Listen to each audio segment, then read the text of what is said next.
Harbor of Thanks. A Winter's Brothers of Palmar Island Romance. Written by Susanne Ash. Chapter 1. Zoe closed her eyes and let out a deep sigh as she finally collapsed onto the airplane seat. Heading home for Thanksgiving? The elderly gentleman to her right asked. Forcing her eyes open, she turned to look at him. He smiled at her, looking eager for a chat. Something like that. Zoe pulled a pair of earbuds from her purse and put them in. She hoped he would get the message and leave her alone. After the week she'd had, she didn't have it in her to spend the next few hours chatting. Closing her eyes again, she drifted to sleep. By the time she woke, they were making their approach to the Myrtle Beach airport. Zoe was still groggy when she walked through the terminal with the bag slung over her shoulder, pulling her suitcase behind her. Another hour or so, and she'd be on Palmar Island. That's if her Uber showed up on time. Zoe pulled her phone from her bag and glanced at it. Good, the driver was 2 minutes out. With a little luck, she'd make it in time for dinner. Zoe smiled at the thought of her aunts and uncles' surprised faces. Zoe Thompson? Zoe glanced up. The Tesla Model 3 was a match. As was the tag, identifying him as an Uber driver. The handsome driver was a pleasant surprise. That's me, she said, walking around the car. She stood in front of the trunk before he popped it open. Hold up, let me help you with that, he said, trying to take her suitcase from her. I've got it. She was no damsel in distress, and all those days she spent dragging herself to the gym hours before the crack of dawn had to count for something. Like maneuvering her checked luggage by herself. I'll take care of it. He lifted the 50-pound bag like it was nothing and gingerly placed it in the trunk before covering it with a moving blanket. Zoe shook her head and let it go. She climbed into the back of the car and put the bag that held her purse, her laptop, and everything she needed to put together the shampoo marketing campaign she'd be working on over the long holiday weekend on the floorboard. I'm Mason, by the way. Mason Adams, he said when he got into the driver's seat. It's nice to meet you, Mason. Zoe tried to keep the annoyance out of her voice. They had a long drive ahead of them. What brings you to Palmar Island? He asked, pulling out of the line of cars at arrival and making his way toward the airport exit. I'm visiting family. Not that it was any of his business. Who's your family, if you don't mind me asking? Mason wove in and out of the rush-hour traffic as they made their way through the city. I do mind, she said, opening her bag and pulling out a manila folder stuffed to the gills with papers and brochures. Of course. Forget I asked, he said, growing quiet. Zoe breathed a sigh of relief and sorted through the paperwork, occasionally glancing out the window. Unlike LaGuardia, or anywhere in New York City, the traffic in Myrtle Beach was light even at this time of day, and they were on their way south in no time flat. Anything fun planned for the long holiday weekend? Mason asked a little while later. Zoe looked up. They'd left the city of Myrtle Beach and the resort towns to the south of it. They were making their way down Highway 17, past oceanfront homes and long stretches of marsh. As the bright lights and the bustle of the city faded behind them, Zoe's tense muscles started to relax. Honestly, I'm not sure. This was a bit of a last-minute trip. I got on a plane and so far, the only plans I have are to sleep in, spend time with my family, and probably eat too much food. Zoe smiled at the thought of spending the next week with her aunt and uncle. Sounds like a good plan to me. Mason switched lanes and passed a pickup truck full of pumpkins that was making its way south more slowly than they were. The bed of the rusty old Ford truck was filled to the brim with the colorful gourds. It surprised Zoe that none of them were falling out. How about you? Any big Thanksgiving plans? Zoe put away her folder. The closer they got to the island that used to be more of a home than her parents' house growing up, the more relaxed she felt. Maybe it was the prospect of spending time with Aunt Maggie and Uncle Henry. Maybe it was the excitement of seeing her cousins. Or maybe there was a scientific explanation. Didn't she read something about the benefits of positive ions in the air this close to the ocean? Or were they negative ones? Zoe didn't remember and didn't care. What was important was that she felt less stressed than she had in New York City for months. Zoe yawned and looked forward to sleeping in the guest room, windows wide open, the ocean breeze blowing the curtains. It's gonna be a busy week for me.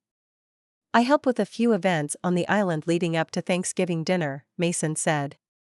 Something in his tone made her sit up and pay attention. This was important to him.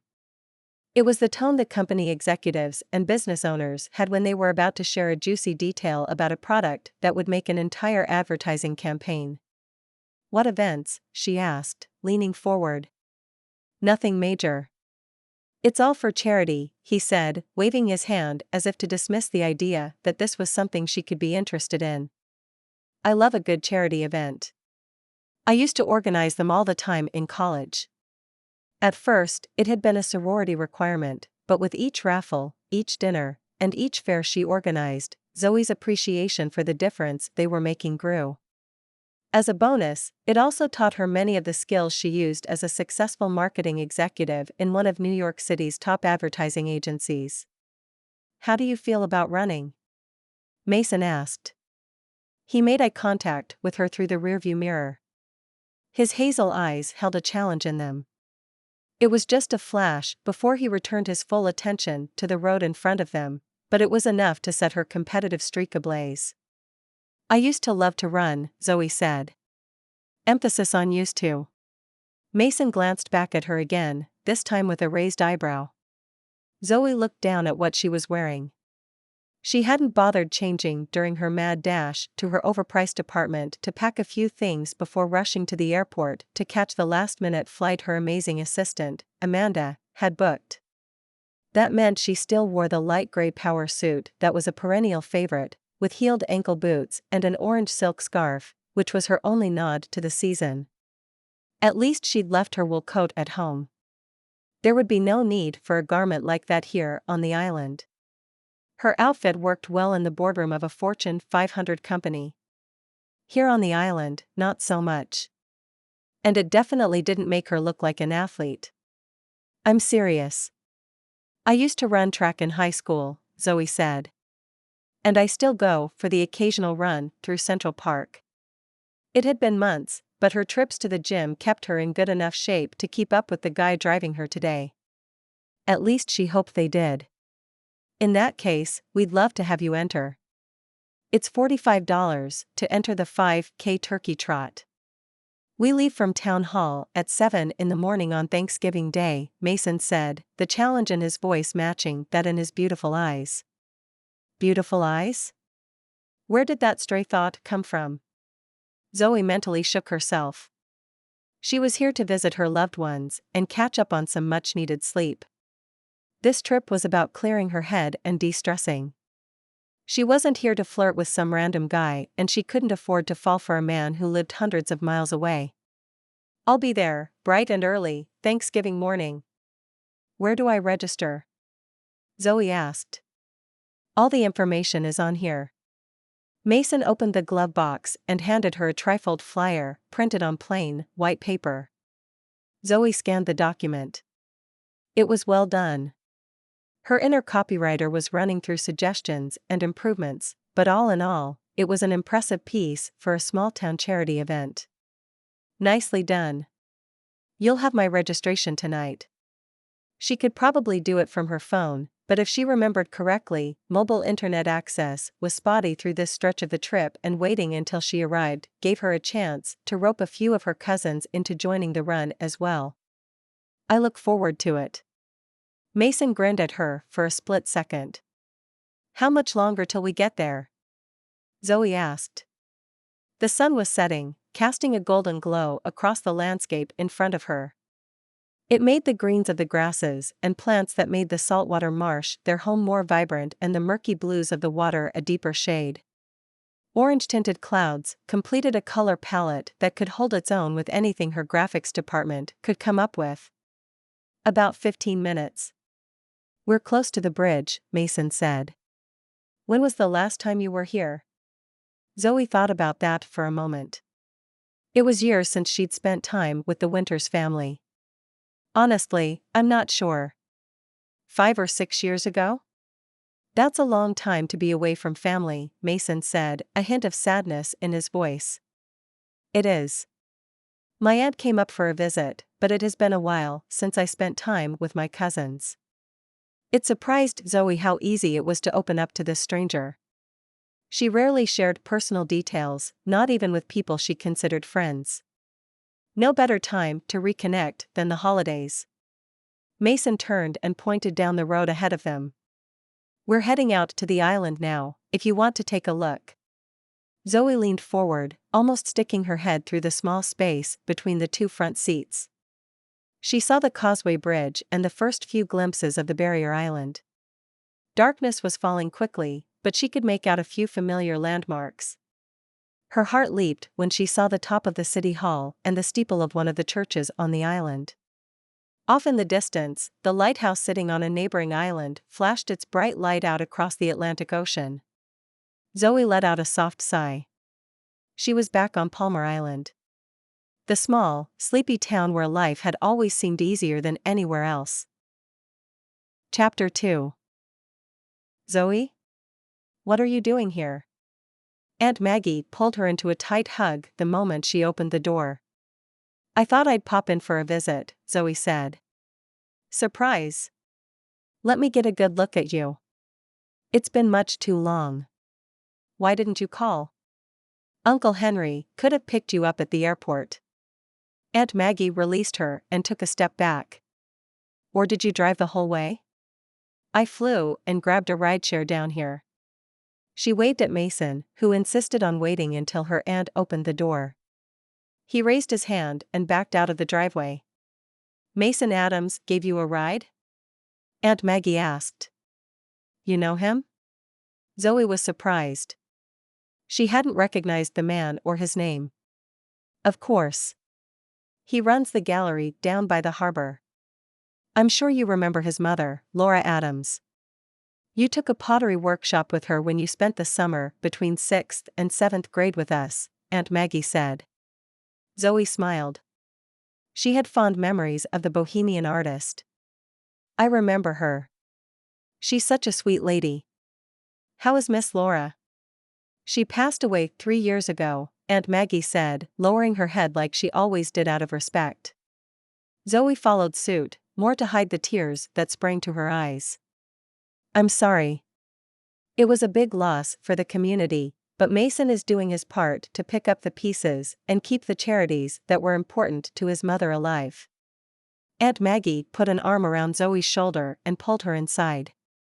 Let's get you settled in and we can catch up on what's been going on here over dinner. Your uncle will be so excited to see you. Who was at the door? Her uncle called from the den, as if on cue. You're never going to believe it. Aunt Maggie pulled her into the room. It's Zoe. What are you doing here, pumpkin? Her uncle rose and walked over with the biggest smile on his face. I thought I'd come visit y'all for Thanksgiving, Zoe said, her aunt's and uncle's joy about her appearance soothing her soul like a powerful balm. Even hearing the old nickname was comforting. This place, this farm, that her aunt and uncle had built over the decades, was home. I hope that's okay. It's more than okay. The dinner table always feels incomplete without you. Her uncle pulled her in for a hug that rivaled the one given by his wife. Speaking of dinner, I better get started on it. You have to be starving, Zoe. You're much too skinny. Don't worry, we'll get some good food in you and some meat on those bones. Aunt Maggie walked into the adjoining kitchen and grabbed an apron from the hook. What can I do to help? Zoe asked. There was always something to do on the Winters farm. She remembered the chores that lasted from sunrise to sundown and beyond. Not a thing. Henry, take Zoe upstairs and make sure she has everything she needs. Aunt Maggie pulled a large pot out and filled it with water. I don't mind. Come along, Zoe. There's no point arguing with your aunt once she's made up her mind. Uncle Henry waved her over, and she followed him out of the room and up the stairs. "Let's get you settled in. I'm sure you want to wash up before dinner." Memories of the summers she spent here flooded her mind at the familiar sights and scents. Stepping into the bright and cheery guest room that had been hers during each of her previous stays felt like coming home. "Thank you, Uncle Henry." She took the suitcase he'd insisted on carrying up for her and heaved it onto the double bed. "You're welcome, Pumpkin. Take your time. There's no rush. Let me grab you some towels." She was partway unpacked by the time he returned with a stack of fluffy towels. "Holler if you need anything else and come on down when you're ready," Uncle Henry said. "Your cousins will be here soon." "I'll be down in a few," Zoe promised and shut the door behind him. She sat down on the bed and closed her eyes for a moment, wondering if she made the right decision, running off like she had done. Zoe walked downstairs, feeling more like her old self after a shower and a change of clothes. She ditched the power suit for a pair of designer jeans, vintage chucks, and a cashmere sweater that looked casual and felt luxurious. This week was all about self-care and reclaiming who she was deep down. She heard the chatter from the large eat-in kitchen before she reached the bottom of the stairs. Her cousins were here. Zoe smiled, excited to catch up with the men she'd grown up with. There she is. Daniel, her youngest cousin, got up and pulled her into a hug. "It's good to see you. I didn't know you were coming." "Neither did we." Aunt Maggie's tone was teasing, but she had a huge smile on her face as she carried a large platter of spaghetti and meatballs to the table. "Sit. Eat." Zoe walked over and took a seat on the chair that Ethan pulled out for her. "It's been too long since you've come down for a visit," he said. "I'll take you on a tour of the farm after dinner, if you'd like." "That would be nice." "Any baby goats this year?" Zoe asked. "Of course. There'd be no goat's milk without it." "And then what would Mom do?" "There'd be riots if she didn't make her goat's milk soap." Ethan reached for the food, earning him a slap from his mother. "Guests first," Aunt Maggie said. "It's Zoe," Ethan replied. "She's family. You know what I mean." And yes, of course she's family.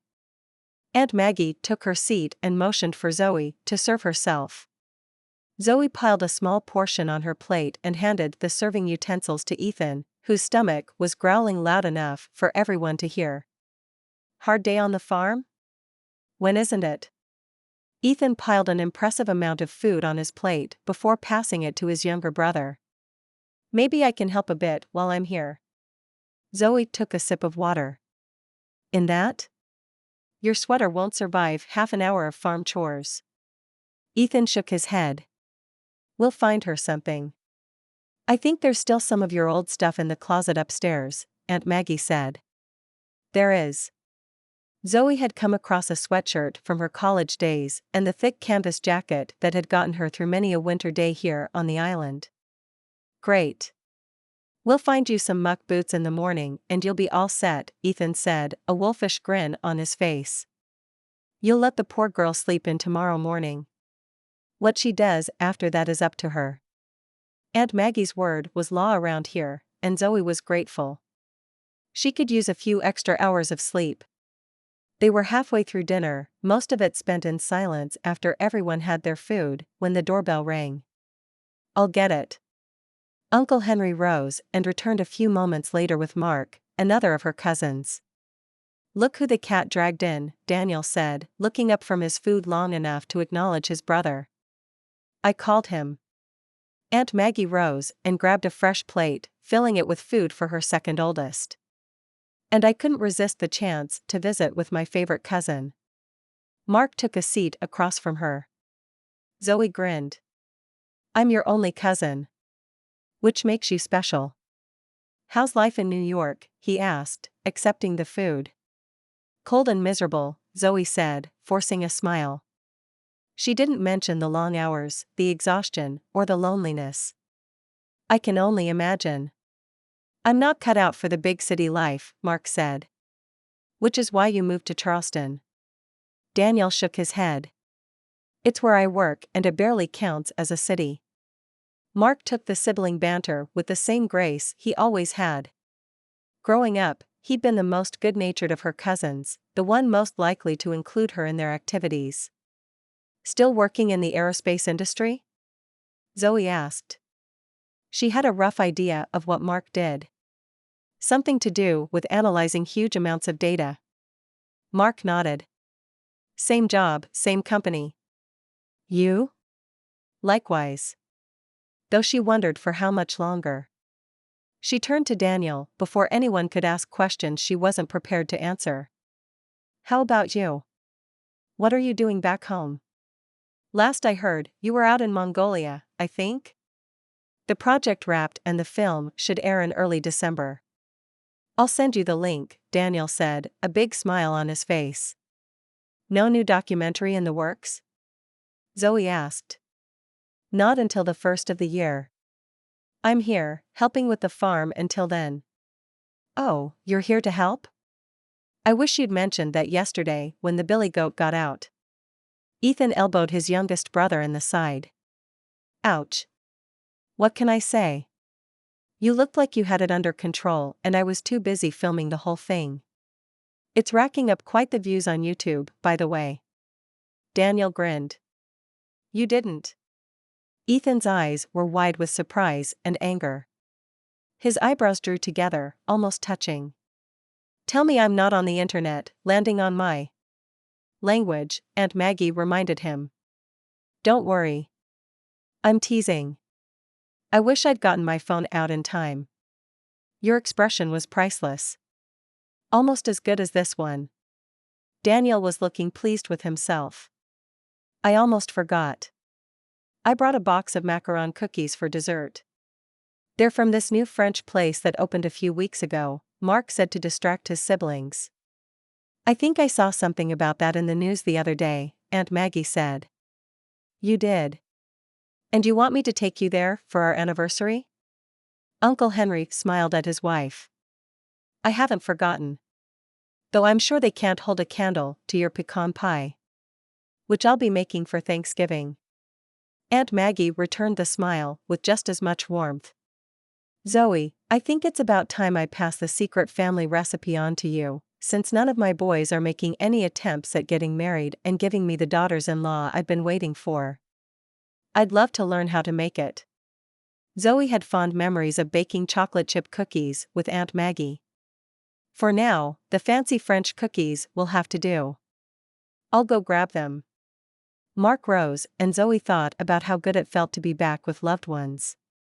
The next few days would be bliss. Everything else could wait until after Thanksgiving.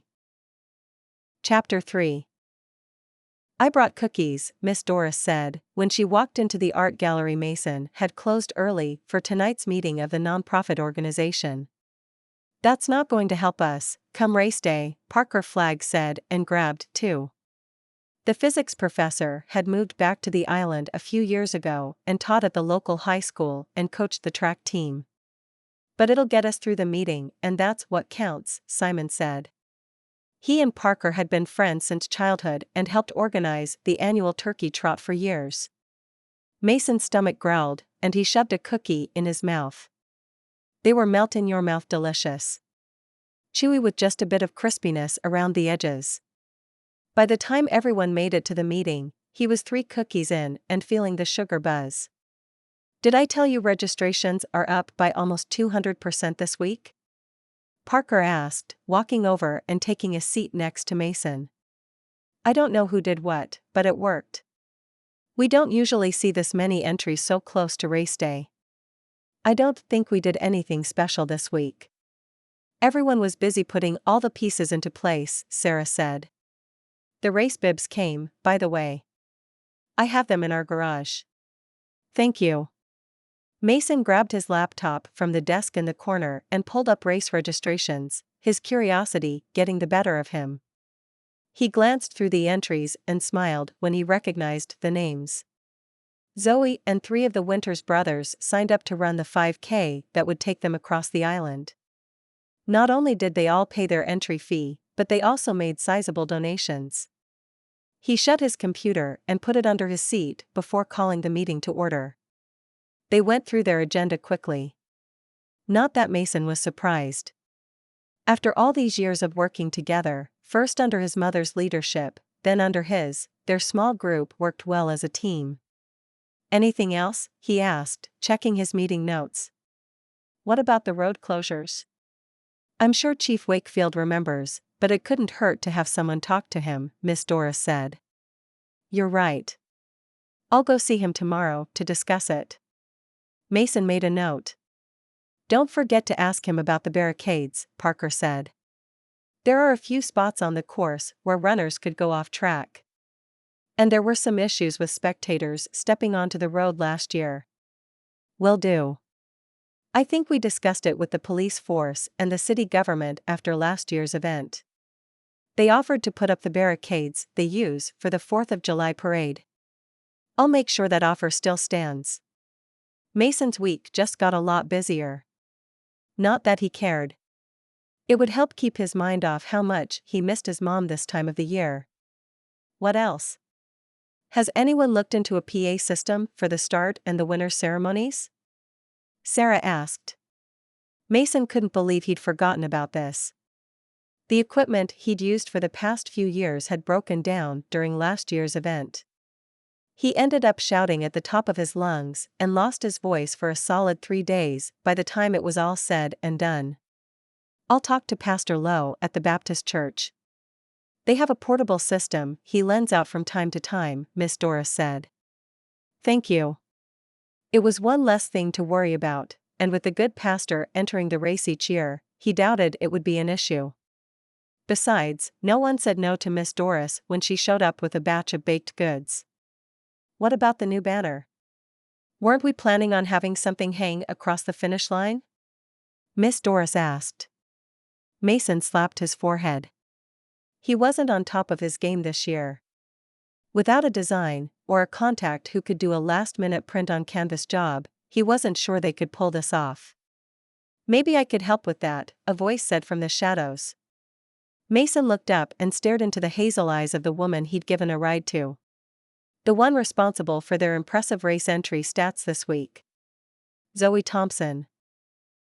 "I appreciate your help with this," Mason said, handing Zoe a cup of coffee when she showed up in the gallery as promised to help him design a banner for the 10th annual Palmar Island Turkey Trot. "No problem. This is right in my wheelhouse," Zoe said, taking the cup and wrapping her long, slender fingers around it. "Cold?" he asked, worried she'd freeze in the pantsuit she wore. He kept the temperature low to accommodate the tourists who walked into the gallery wearing their winter coats this time of year. Unless they were from up north. Those folks usually dressed like Zoe and walked around in shorts on the beach anytime the sun made an appearance. A few adventurous ones even ventured into the chilly waters. "I'm fine. Excellent coffee." Zoe sounded surprised and took another sip. "Thanks. I get the beans from the roasted bean." Mason bit back a smile. He may not have a lot in common with the woman who dressed like some boardroom executive, but she appreciated a good cup of java as much as he did. "French press?" Zoe asked. Mason nodded, impressed. "And freshly ground beans. Makes for the best coffee, if you ask me. If you ever come to New York, I'll take you to this coffee shop in the village. Their drip is the only thing I've had that tops this." She took another sip and sighed. "I might take you up on that." Mason grinned. "It's a date," Zoe said. "Do you mind if I ask you a personal question?" "Not at all. Ask away." He was wondering what she was curious about. "Why do you do rideshare stuff if you have this place to keep you busy?" Zoe waved her hand around. It was a fair question, even if it was even more personal than she realized. He wasn't ready to open up about how hard the past few years had been. "Sometimes I have to get out of the house, and it's actually pretty fun. I get to meet a lot of different people." It was true. Not the whole truth. But she didn't need to know that there were times when he had to get away from his dad and the house he grew up in. I never thought about getting a side hustle like that for fun, Zoe said. I guess it's not that different from the charity work you do. Mason grinned. Except the pay is better. Zoe laughed. Ready to work on this banner? I might as well put this caffeine buzz to good use. Sure thing. What do you need from me? He asked. Zoe pulled a slim silver laptop from her bag and opened it. Give me anything you have that I can work with. Logo, fonts, that kind of thing. She reached back into the bag and handed him a thumb drive. Honestly, it's not much. Mason took the drive and walked to his desk. Anything will help, Zoe said, her tone upbeat. How are you getting the word out about the turkey trot so far? Aside from the registration website? Mostly word of mouth, social media, and I distributed some flyers last month. Mason copied the few files he had to the drive. Got a copy of one of those flyers? Zoe asked, looking up from her computer. I think I do. He rummaged around the desk and produced a wrinkled copy of the black and white trifold brochure Sarah had designed and printed from home. Not bad. The graphics need some work, but I can use some of this copy. Zoe looked through the flyer and made notes on her computer. Here's everything I have as far as logos go. I'm not sure about fonts. Mason handed her the thumb drive. No worries. I'm sure we can come up with something. Do you know where you'll have this printed? Zoe asked. Mason shook his head. That's on my list of stuff to figure out today. There's got to be a place up in Myrtle Beach that can do something like this. Zoe drew her brows together. You think that'll be a problem? Mason's heart sank. He shouldn't have dropped the ball on the banner. It could be. I have a contact in Charleston. Let me call them. I'm sure they'd be willing to do a rush job. Zoe grabbed her phone and excused herself. He watched her pace outside the gallery, talking animatedly, when a couple entered the gallery. How can I help you? We're looking for a few pieces to remind us of our time on the island, the gentleman said. He wore an expensive suit that looked tailor-made. The gold watch on his wrist didn't look like a fake. His partner was dressed in a similar fashion, a string of large pearls gracing her neck. Of course, we can ship anywhere in the world.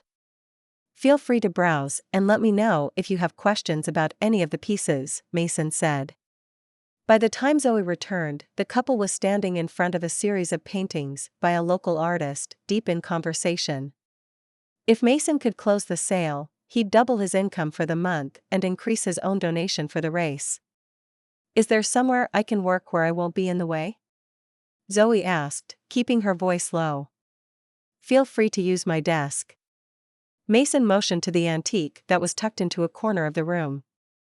By the time the couple left, after purchasing not only the series of paintings, but a few smaller pieces as well, Zoe had gotten an impressive amount of work done. What do you think about something like this? She showed him a beautiful banner that included all the pertinent information and a fun graphic of a cartoon turkey in running shoes. I like it. He grabbed a chair and took a seat next to her. Or we could go this route. The next version was darker than the first. It had a nice fall vibe. The font was fancier, but also slightly harder to read. Or I could come up with something completely different. She opened a new window and looked at him expectantly. I think the first one will be great, Mason said. He couldn't believe she nailed a design that captured the mission of the turkey trot and the foundation his mother had founded so perfectly. Great. I'll finalize the files tonight and send them to the printer, Zoe said. They have time to do this? Mason asked. Zoe laughed. No, but they owe me. I send a good bit of business their way whenever we work with a company in the Southeast. They'll get it done. I can drive down to pick it up, Mason said, grabbing his phone to set a reminder. Zoe waved him off. No need. My cousin works in Charleston. I'll get him to bring it. He promised to come back a few times while I'm in town. One of the Winters brothers who signed up for the race. Mason asked. Yes, Mark. He works for some aerospace outfit in Charleston. From what I remember, he's pretty good. He might have a shot at winning his age group, Zoe said. I appreciate him bringing the banner up, Mason said. Let me know if anything changes. I can drive down there if needed. Noted, Zoe said. Now, let's talk about what else you need. Do you have signs and banners to hang up across town to advertise the race? We do, Mason said, sitting back and crossing his arms. Zoe's eyebrows drew together, and she stared at him. What aren't you telling me? Don't judge, okay? Zoe relaxed her expression and leaned back. All right. I'll do my best. This is a pretty small event and we don't have a huge budget, he said. Zoe nodded. Makes sense. More of the funds you raise go to charity. Right. And we've always worked closely with the schools here on the island. The funds go toward funding their art programs, he explained. Okay. Basically, what we do is get the art classes at the middle school to create some posters and hang those up at the town hall, the library, and a few stores and restaurants. It wasn't the kind of advertising campaign she was used to, he was sure. That's great. Love that personal touch. Do you have pictures? Zoe asked. She seemed much more enthusiastic about this than he'd expected. I do. Mrs. Tanner had sent him pictures of her students' progress regularly. He showed them to Zoe. This is great. I wonder if we have time to do some high-res scans and turn them into signs and banners to hang all over town. Or at least along the bridge coming into town. I bet we could get the attention of quite a few tourists. Zoe made a few notes. I appreciate the idea, Mason said. But it's a little late in the game, Zoe said. I get it. Let's just focus on a few simple signs and the banner, of course. I'll complete this at home and run it by you before I send it to the printer. Did they give you an estimate? Mason asked. They did. Zoe saved her files and shut her laptop. How much? He asked when she didn't say anything else. Nothing for you to worry about. Consider it my contribution. Zoe shoved her computer back in her bag and rose. There's no need. The foundation can pay. Mason got up as well, standing face to face with her and doing his best to keep his attention on their conversation instead of losing himself in her captivating eyes. He fought the urge to reach up and touch her curls, feeling them run through his fingers. I'm sure it can, but like you said, fewer expenses means more funds for the art program. Zoe stood there, her eyes locked with his until he nodded. Thank you, he said. For everything. You're welcome. I'll email you the final files for approval after dinner. Does that work? She asked. It does. Mason watched her walk out of the gallery and up the road to her car. He stood there, long after she was out of sight, thinking about his attraction to the woman who'd walked into his life at the worst possible moment. He didn't have time to pursue a relationship. Not while he was in the middle of one of the biggest charity events of the year. Besides, her life was in New York and his was here on the island. He had to get this under control quickly. There was much to do before Thanksgiving, and time was running out. Chapter 4. I appreciate your help, Aunt Maggie said, pulling another weed and tossing it into the white plastic bucket between them. I don't mind. This is actually kind of nice. It surprised Zoe how much she enjoyed working in the extensive kitchen garden with her aunt. The sun was shining and had warmed the earth. Birds were chirping around them and a soft breeze coming off the ocean kept the bugs at bay. Aunt Maggie chuckled. You didn't feel that way when you were a teenager. I had to drag you out here kicking and screaming. Heat rose in Zoe's cheeks, despite the cool temperatures. I was a bit of a brat back then, wasn't I? Aunt Maggie shrugged. You were going through a rough patch. With your parents' divorce and everything. It couldn't have been easy. It hadn't been. But this was too pretty of a day to dig those stories out. She'd much rather focus on the weeds they were pulling and the herbs and vegetables Aunt Maggie was growing in this rich patch of soil. I got over it, Zoe said. That you did. And look at you now. Living the life in New York City. Aunt Maggie smiled at her proudly. Something like that. Zoe rose and picked up the full bucket. She carried it over to the compost pile at the far end of the garden and dumped it. After Zoe returned, Aunt Maggie rose and dusted off her hands. Enough of that. The rest can wait until tomorrow. Let's dig up some carrots and potatoes for supper tonight. Are you sure?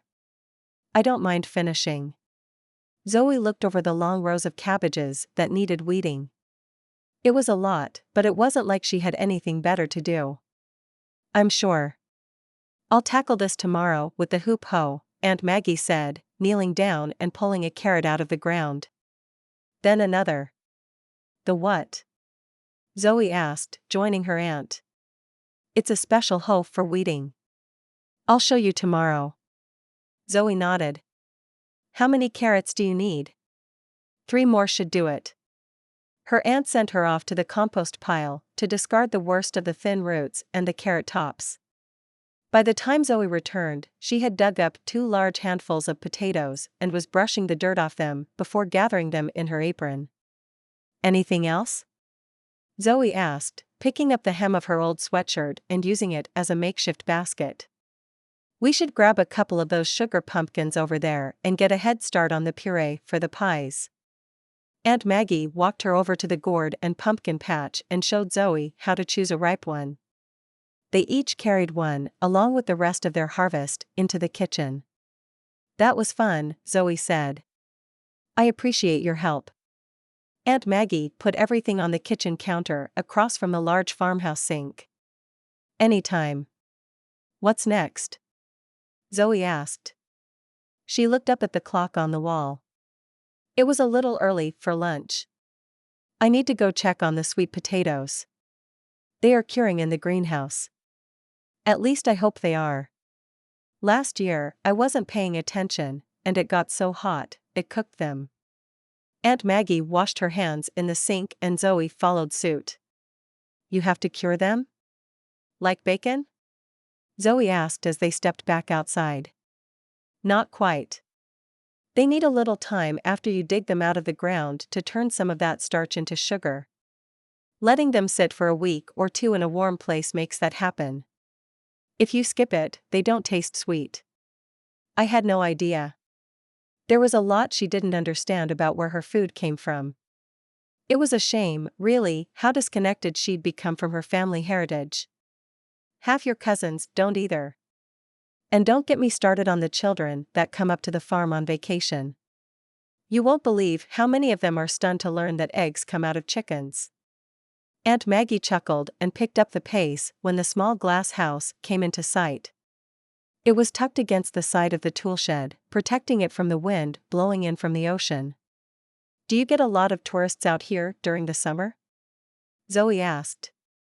She knew the farm wasn't viable without the extra income from tours and visitors who stayed in the loft of the old hay barn and the cottages her uncle and cousins had built across the property. A fair share. And they pay top dollar for my soap and preserves, Aunt Maggie said. Don't even get me started on how excited they get about farm-fresh organic eggs from free-range chickens. Zoe looked to the right where one of her family's Rhode Island Reds was scratching in the dirt. I don't blame them. They cost a small fortune elsewhere and still don't taste as good as yours. Thank you. Speaking of food, are you planning on going to the potluck dinner on Wednesday? Aunt Maggie asked. Zoe drew her eyebrows together. There's a potluck dinner? Mason didn't tell you about it? Aunt Maggie asked, her surprise mirroring Zoe's. This is separate from the turkey trot? Zoe asked. It didn't make sense to consume a big meal the night before a race. It is. It's something he started after his mother passed. I guess he and his dad had a hard time that first year. He took a few sandwiches to the beach on Thanksgiving and it grew from there. Now the entire community gets involved. We all meet the day before Thanksgiving and get together. I had no idea. And I'm surprised Mason didn't say anything. Zoe thought back to the time they spent together working on the banner for the turkey trot race. He's a pretty private man, Aunt Maggie said. I'm sure he didn't want you to feel obligated to attend. Right. Zoe wasn't sure how she felt about any of this. Or the man who was doing so much good on the island.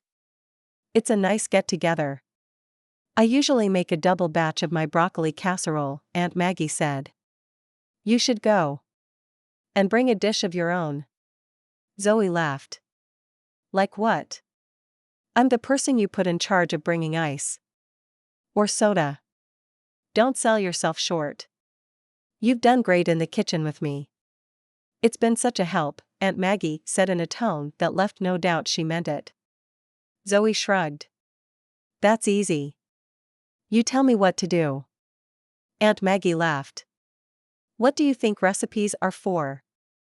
You really think I should go? Zoe asked. And bring something? I do. Like what? Zoe asked, her mind running through the possibilities, discarding each in turn. Aunt Maggie didn't answer for a while. I think you should go through some of your grandmother's things. There's a trunk in the attic. I think there's an old recipe book or two left in there that were supposed to go to your mother. Maybe that will spark an idea, she said. Maybe.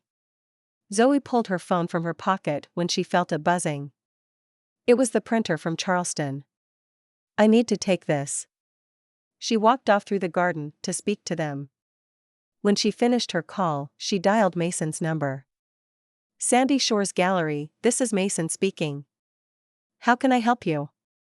Mason's voice came through loud and clear and much more formal than she'd expected.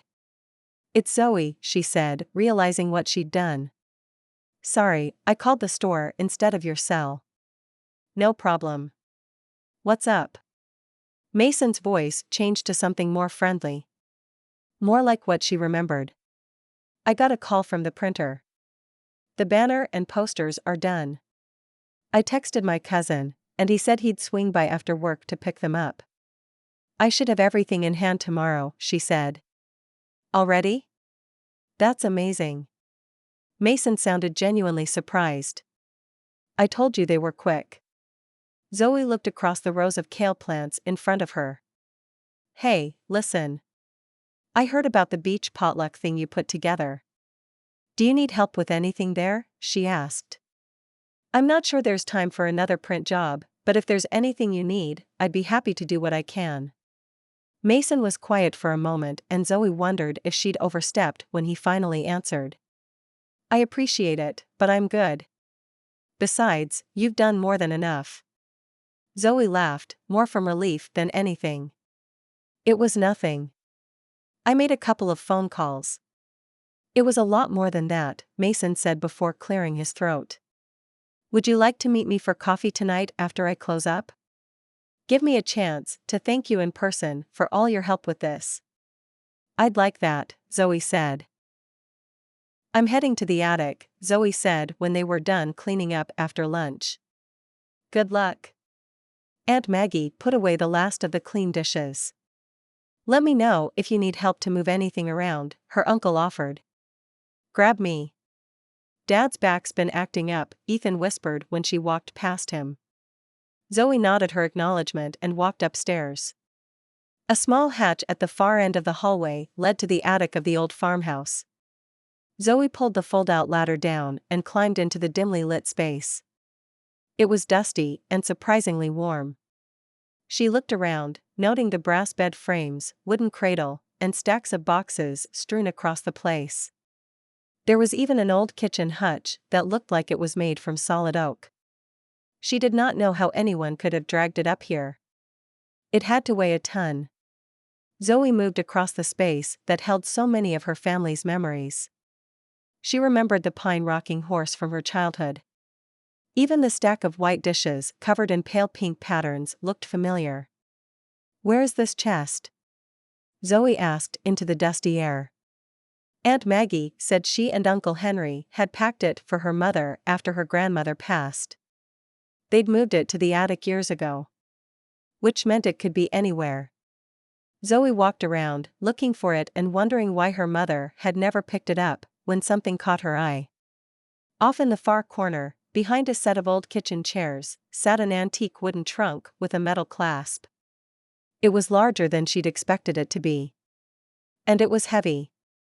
Zoe dragged it into the light and used the sleeve of her shirt to wipe the worst of the dust off the top. Her fingers shook as she opened the clasp and popped the lid open. A piece of cloth covered the contents inside. She pulled it off, revealing a treasure trove of books and various personal items, including an antique brush and hand mirror set that Zoe remembered. She gingerly removed each item, spreading them out on the cloth on the floor. Her grandmother's Bible was there, as well as some of her jewelry. One of the last things she found tucked into the back corner of the trunk was a plain wooden box that held handwritten recipe cards. "All right, Grandma. Let's see if there's something in here that even I can't mess up." Zoe took the box to one of the old kitchen chairs and sat down. She tried to take the lid off, pulling hard, hoping she wouldn't break the family heirloom. "I swear, I'll do my best, no matter what I pick." The lid came loose and cards went flying across the floorboards. Zoe recognized her grandmother's handwriting on most of the cards. A few were written by other people. It felt strange to see and hold these cards. They were so much more than recipes. Most had notes about where the recipe came from, who had passed it down, as well as whose favorite a particular dish was. A stained and yellowed card that had obviously been used quite a bit had a recipe for leek and potato soup that was Uncle Henry's favorite when he was a little boy. Another had a note jotted down in a different pen than the original text about her cousin James. It was a recipe for apple turnovers that he'd loved. A small butter stain was left on the corner of that particular card. Zoe was moved by the stories behind each recipe, imagining James as a little boy running through the kitchen or Uncle Henry growing up in this house, digging into a bowl of soup after doing his chores. "Aunt Maggie?" Zoe walked into the kitchen, holding the wooden box to her chest. "Did you find the recipes?" her aunt asked. She stood at the counter, her back to Zoe, peeling and cubing the sugar pumpkins they'd harvested earlier in the day. "I did. And there's a recipe for leek and potato soup Uncle Henry used to like as a child." Aunt Maggie turned and wiped her hands on her apron. "I thought that recipe was lost. I've tried to recreate it a bunch of times, but it never quite comes out like your grandmother's version." Zoe put the box down on the kitchen table and flipped through the cards, handing the one with the soup recipe to her aunt. "There's no milk or cream in this.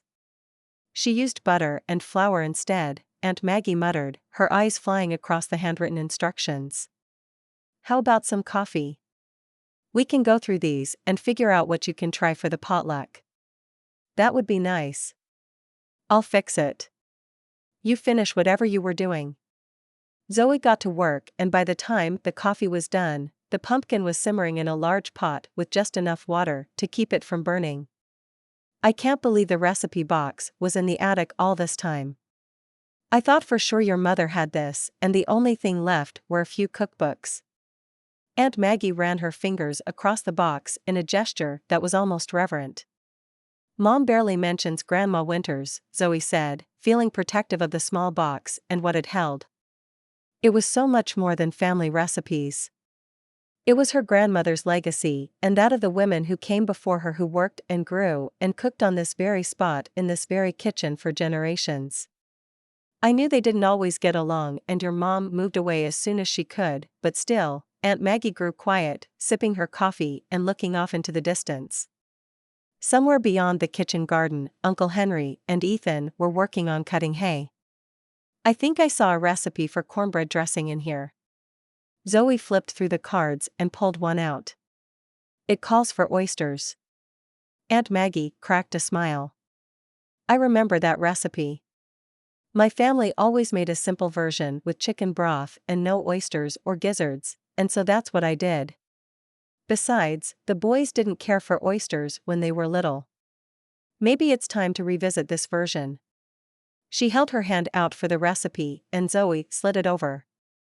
I think we should try it, Zoe said, feeling the need to reconnect with her roots, even if her own mother didn't feel the same way. I agree. Everyone loves oysters around here these days. Daniel takes his kayak out to harvest them any chance he gets. It'll be a nice change to our Thanksgiving menu. Do you think it's something I could bring to the potluck? Zoe asked. Aunt Maggie shook her head. Mary makes all the dressing. And the turkey. You want to stick to other sides or desserts? Or bring soda and ice? Zoe grinned, recognizing the good-natured teasing for what it was. I think with Grandma's help, I can do better than ice, she said. You definitely can. What else do you have in there? Aunt Maggie asked. Zoe flipped through the recipe cards, paying special attention to those that were more worn than the rest. There's a recipe for sweet potato pie here. Miss Doris has that market cornered. And trust me, even your grandmother didn't bake a pie better than hers, Aunt Maggie said. Having sampled some of the famous baker's wares, Zoe agreed. She kept looking. How about corn salad? That sounds interesting. What does it call for? Aunt Maggie asked. Canned or frozen corn, black beans, bell peppers, cubed cheddar cheese, red onion, and a bunch of herbs, Zoe said, reading the ingredients off. The simple oil and vinegar dressing sounded easy enough to make. I froze a bunch of corn this summer. You're welcome to use some of that. It'll taste better than canned. And I'm sure we can find most of those herbs. I don't have any fresh bell pepper left, and you'll need black beans from the grocery store, but none of that will be hard to find. Aunt Maggie rose and pulled a pen and notepad from the kitchen drawer that held a bit of everything. I'll ride to the store later today and pick up what we need, Zoe said. And if you don't mind, I'd like to try to fix the leek and potato soup for supper tomorrow. That would be lovely. Aunt Maggie finished her coffee and rose. And I'm happy to lend a hand. Perfect. Zoe's gaze moved to the clock on the wall. I need to run. I'm supposed to meet Mason for coffee in 20 minutes. Which meant there was no time to change or clean up. Do I have spiderweb stuck to me anywhere? Aunt Maggie motioned for her to spin around. Nothing but a little smudge of dust on your shoulder. Zoe brushed it off and ran her fingers through her hair, shaking it out. How do I look? Beautiful as always. Aunt Maggie smiled at her. The smile was almost as big as the one she received from Mason the moment she stepped foot into the roasted bean coffee shop. You made it, Mason said. You thought I would stand you up? Zoe asked. Mason coughed and his cheeks turned an interesting shade of red. He raised his cup of coffee and took a sip. What can I get you? You thought I wasn't going to show. Zoe shook her head. I'm not that late, am I? You're not. I'm just glad you're here. Drink? He rose and motioned to the board above the counter. Zoe scanned through the offerings. The cinnamon maple latte sounds good. Have you had it? Mason laughed. Do I look like a maple latte kind of guy? He glanced at his cup and Zoe followed suit. It looked like plain coffee with barely a hint of cream to take the edge off the bitterness. I guess you don't. Fancy lattes are my guilty pleasure. It's like dessert, but since we're calling it a coffee, it's not that bad for you. Right. To his credit, Mason didn't roll his eyes. One cinnamon maple latte coming up. I can get it. Zoe put a hand on his arm to stop him, ignoring the feelings the innocent touch ignited. My treat. You can get the next one, Mason said. Zoe took a seat and watched him walk to the counter, doing her best to forget what it had felt like to have her fingers wrapped around his surprisingly muscular arms.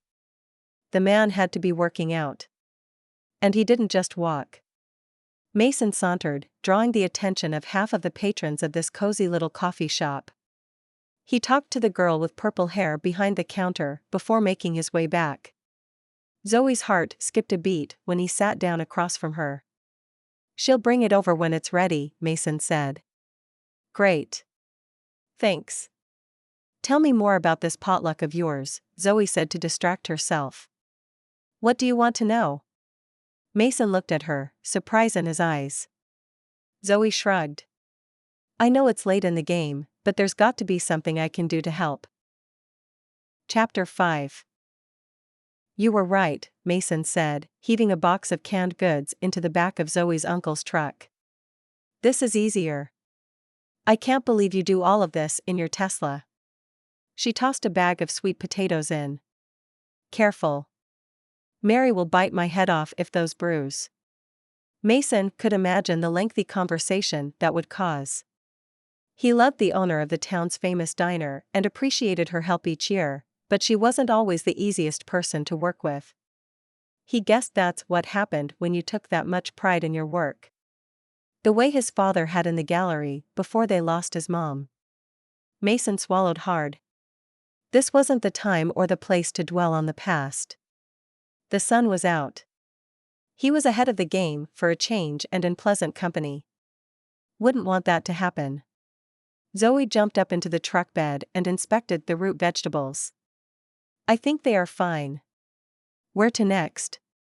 Mason helped her down but had to force himself to let go of her hand when she'd made it safely to the ground.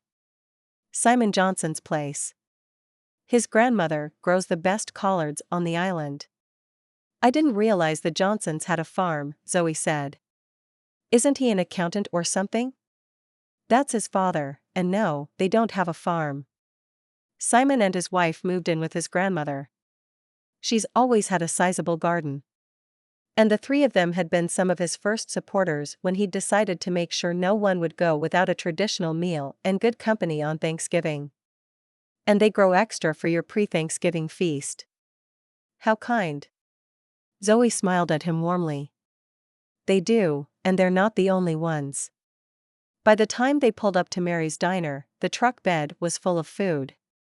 "That's enough to feed a small army," Zoe said, her cheeks rosy and her eyes bright.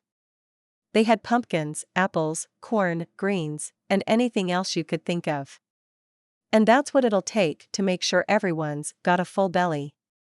Mary, the owner of the diner, stepped out the back door, wiping her hands on the large apron she wore. "Well, in that case, it looks like you have plenty to work with," Zoe said. "Where do you want all of this?" "In the storeroom off the kitchen," Mary said before turning to him. "Anything that should stay cold?" "Just the collards and eggs." Mason lifted a crate out of the truck and handed it to Zoe. They were both sweaty by the time the truck was unloaded. Zoe shook out her arms and rolled her shoulders. "Good workout." Mason grinned. He felt it himself and vowed to hit the gym a little more often after this coming weekend. Or maybe after the holiday season. "You both look like you could use this." Mary handed each of them a large to-go cup filled with iced tea. It was cold and sweet and exactly what he needed. "Thank you." Zoe took a big sip before he got a chance to warn her. "It's sweet," Mason said, watching a huge smile spread across her face. "I know," Zoe said. With her living in New York City, Mason had assumed she was accustomed to unsweetened iced tea. "I've been to Mary's. And a few other restaurants south of the Mason-Dixon line. This has lemon in it, doesn't it?" She looked at Mary. "It sure does." The island's most popular cook looked pleased. "What happens with all this from here?" Zoe motioned at the boxes and bags of food that sat on every bit of counter space. "My staff and I will cook it all up and deliver the dishes on Wednesday afternoon. We've been doing this for years." Mary smiled confidently. "The three of you?" Zoe looked at the small group. "We have a few volunteers come in. And everyone knows the restaurant is closed for 2 days. Don't worry, we'll get it done." "You always do. And it's always delicious." Mason had no doubt that Mary would come through for him this year as well. "And in case I haven't said it lately, thank you for everything you do. I couldn't pull this off without you and your staff." You're very welcome. But don't you have something better to do than to pay an old woman compliments? Mary asked. Like show Zoe here around the island. Mason coughed. This isn't her first time here. I know. Zoe's been to the diner since before she could walk. Mary shook her head. You, young man, need to work on taking a hint. Zoe let out a nervous laugh. I see the way you two are looking at each other. Go out there, have fun. Take a walk on the beach and watch the sunset. Mary practically pushed them out the door. After you. Mason stopped and motioned to the truck. Zoe bumped into his side, her warm body pushing against his. He reached over to steady her, his hand wrapping around her muscular upper arm. He could feel strands of steel through the wool sweater she was wearing. No wonder the woman had kept up with him during their food delivery drive without getting winded. Sorry. Zoe regained her balance and took a step back. Her cheeks turned an interesting shade of pink, but her eyes stayed focused on him. Mason felt her looking right into his soul. He was sure she could see what that innocent touch meant to him. The physical connection left his heart racing, and the heat crept up his neck. Nothing to be sorry about. Mary is right, though. I should be a better host. Why don't we take the long way back, take in a few of the sights? Like what? Zoe asked, her confidence returning with a vengeance. Her eyes blazed with excitement. The chapel out by the marsh, the old boat landing by the park, the town square. Mason rattled off tourist destinations like his life depended on it. The harbor is nice this time of day. At 2 p.m? Zoe asked, raising an eyebrow. She turned and walked to the truck, opening the passenger door. Probably a little closer to sunset. Mason climbed into the cab and waited for her to get into the driver's seat. Good. In that case, we have time to hang these up. Zoe pulled a large canvas bag out from behind his seat and handed it to him. What's this? Mason asked. Look inside. Zoe grinned and cranked the truck, throwing it into reverse. Mason buckled his seatbelt before examining the contents of a canvas bag from a grocery store chain he didn't recognize. It was filled with flyers and posters promoting the turkey trot. When did you do all this? A couple of nights ago. I figured you could use a bit more last-minute advertising. Get those donations in. There's a print shop on the mainland that was happy to cut me a sweet deal, since it was for charity. The owner's been entering the race for years. Zoe pulled out of the parking lot and turned onto the highway. These are amazing. Mason flipped through the original designs. Everything looked professional, yet approachable. It had that Palmar Island feel to it, and if he saw one of these flyers out somewhere, he'd pick it up. You're good at this. Zoe let out a belly laugh. I sure hope so. It's what I do for a living. They spent a pleasant afternoon crisscrossing the island, hanging signs, and handing out flyers. A few people signed up on the spot. The rest promised to fill out the registration form later that evening. Mason hoped they would. Either way, there was no doubt this would be the most successful year yet. Both for racer attendance and donations. Next year, let's come up with a social media campaign to really get the word out. I bet with a few well-placed posts, we could reach a bunch of new people, Zoe said. More people, more donations. Mason didn't mention that he'd tried his hand at a few posts, but had gotten nothing but crickets. But then social media wasn't his forte. He didn't understand the appeal or half the language people were using in their posts. Exactly. And it would be good for the town too. This race has the potential to become a major event that draws in runners from up and down the East Coast. I bet quite a few of them would bring their families and stay on the island. Make it a late fall family trip. Zoe nodded her head, her eyes on the road in front of them. Don't let the mayor hear you, Mason said, resisting the urge to look around to see if the woman was anywhere close to their vicinity. Why not? Zoe asked, turning her head to glance at him for a split second. Because she'll turn it into a big deal, like the International Film Festival that's in the works. Nothing wrong with that, Zoe said. It is when she ropes you into doing all the heavy lifting for her. Trust me, you don't want to have any part of that. Mason shook at the memory of the charity gala his mother had been involved in years ago. Though he had to admit to himself that Zoe was a breath of fresh air for the turkey trot. He'd spent most of this year going through the motions. His mother deserved better than that. She deserved what Zoe was doing with her marketing ideas and that big smile on her face. Noted. I'll avoid meeting the mayor at all costs. Though I'm sure she'll be there on Thursday for the race. Zoe pulled into the road that led to the harbor and the marina, where quite a few yachts were docked alongside a small fleet of shrimp boats. She'll be handing out the medals. And she'll be there on Wednesday too. Cutting and handing out pumpkin pie, Mason said. I promise to be careful and I won't say a word about our plans for the race, Zoe said, smiling at him conspiratorially after pulling into a parking spot in front of the gallery. Didn't you say something about the harbor being pretty this time of day? It's breathtaking. Up for a walk? Mason asked, opening the door and jumping out of her uncle's truck. I am if you are. Zoe locked it and joined him on the sidewalk that led down to the water. Mason led the way, seeing the scene in front of him with fresh eyes. He realized he'd been doing this most of the day. Appreciating the beauty of the place he'd called home since the day he was born. Seeing it with her by his side and watching how much she loved it here opened his eyes to why so many people spent their annual vacation here. It was special. He reached over and took her hand when they reached the harbor. It wasn't intentional. Mason didn't realize what he'd done until his hand was firmly wrapped around hers. Zoe didn't pull away. She didn't miss a step. Her hand stayed where it was as they strolled around the marina, watching the boats rock gently on the waves, the golden light of the setting sun washing over the scene in front of them. It looks like a painting, Zoe said. Mason nodded in agreement.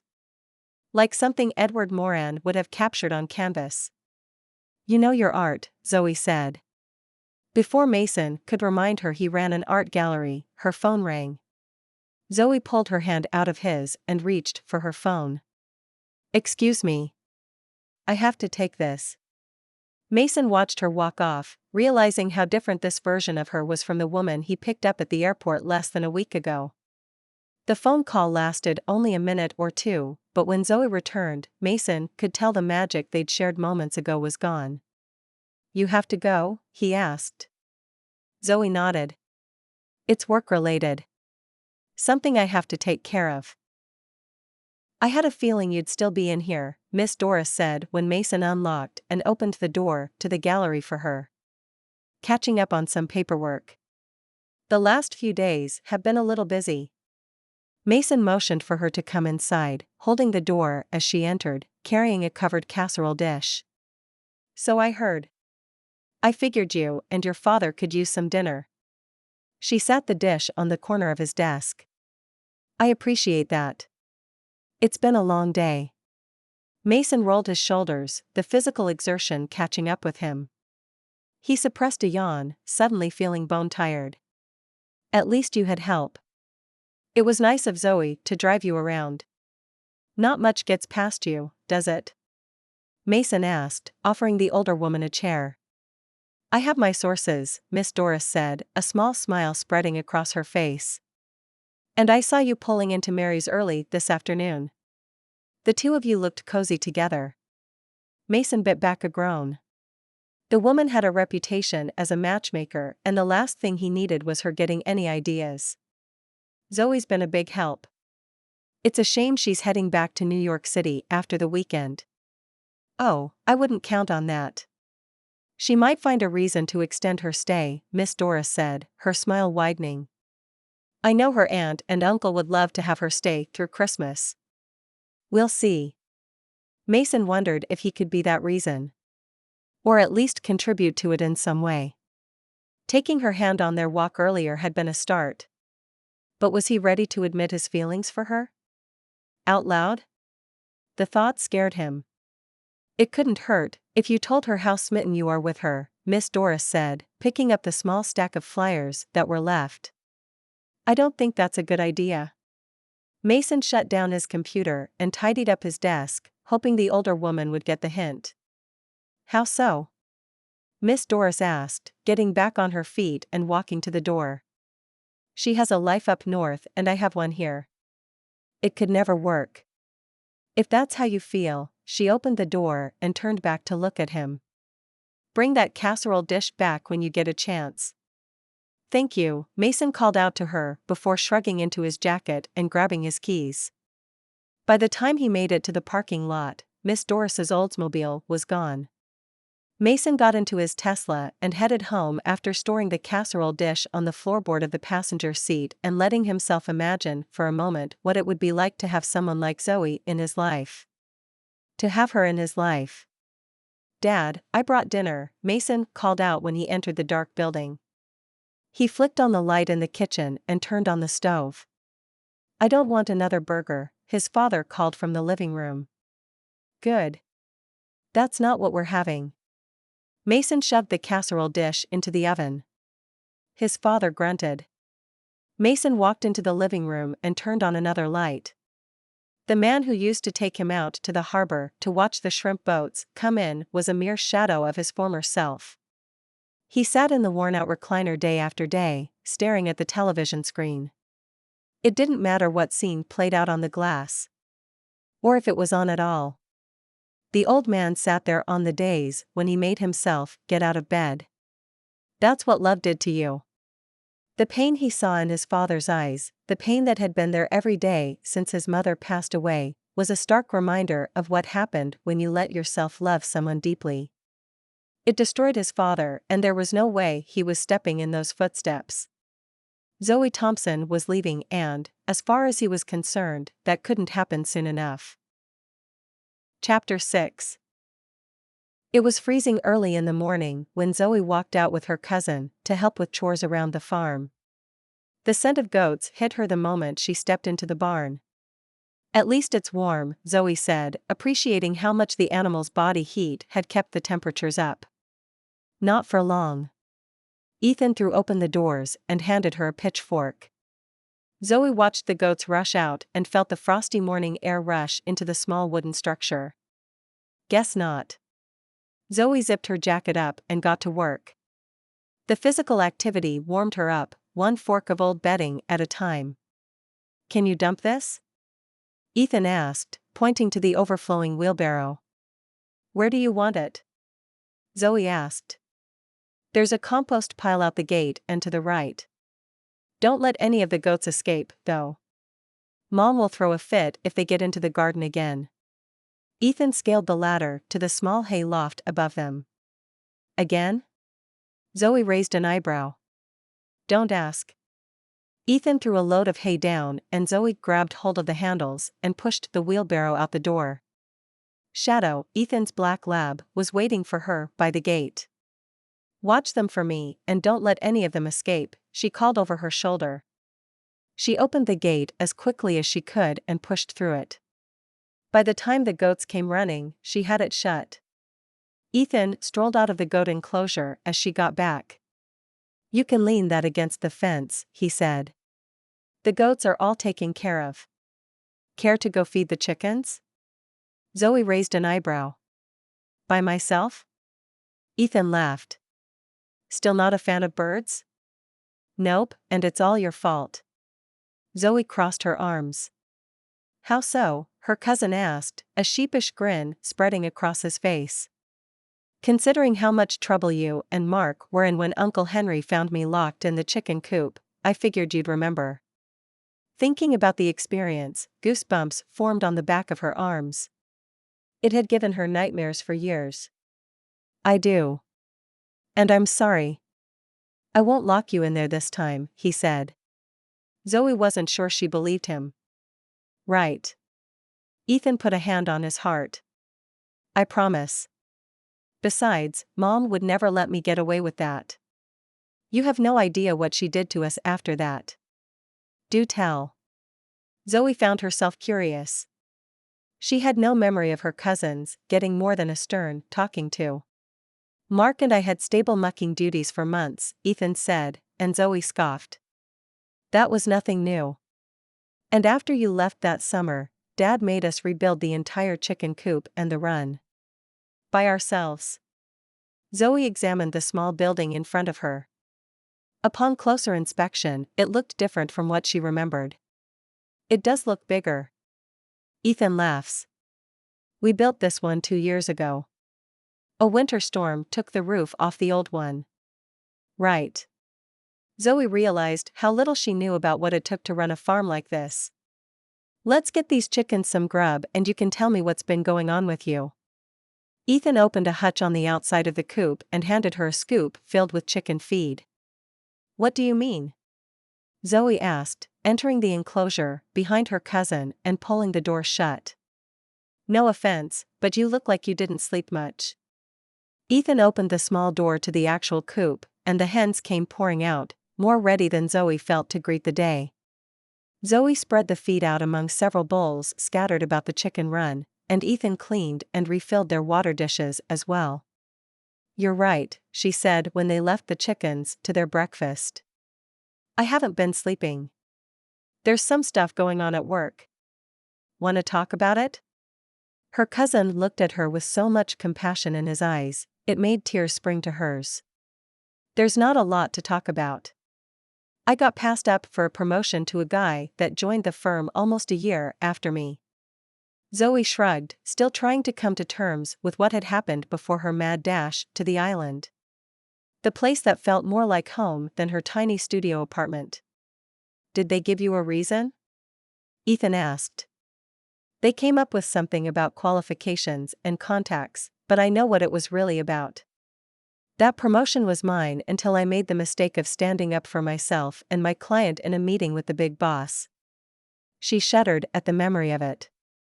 I don't know anything about all that fancy marketing stuff you're doing, but if you ask me, you look a lot happier here. Ethan put an arm around her shoulder as they made their way back to the house. I am.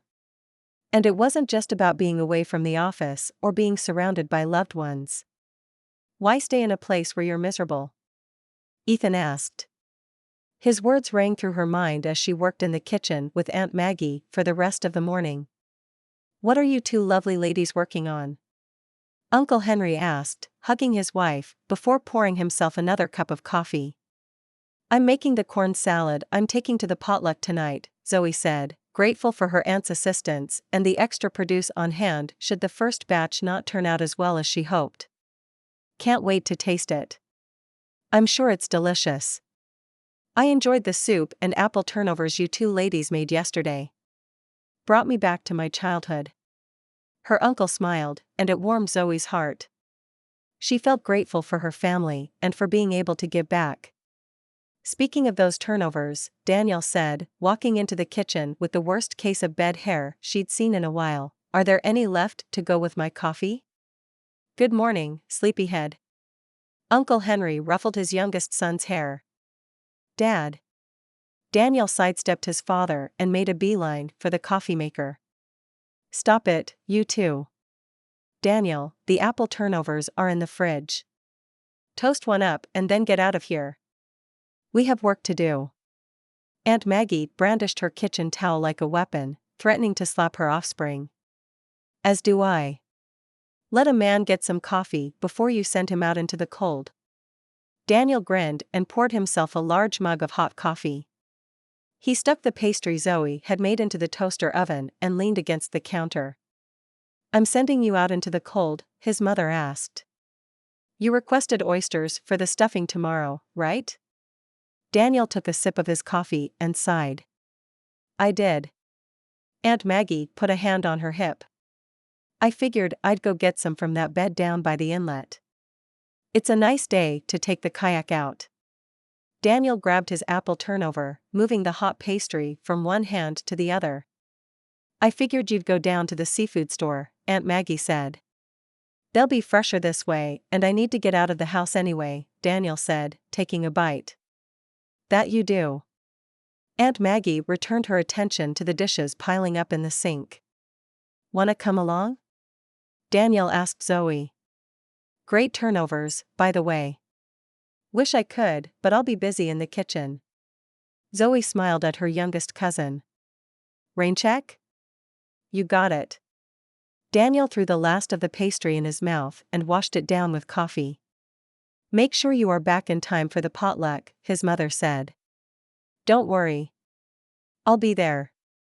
And I'll remember to bring plenty of ice. The coolers are already in the back of the truck. Zoe laughed, glad she wasn't relegated to cups or ice. Please don't mix the ice and the oysters. Aunt Maggie looked at him suspiciously. Who do you think I am? Daniel raised a hand to his chest, attempting to look like the picture of innocence. It warmed Zoe's heart to see her family like this. And it made her realize how much all of this meant to her. To be surrounded by family. People who loved her no matter what.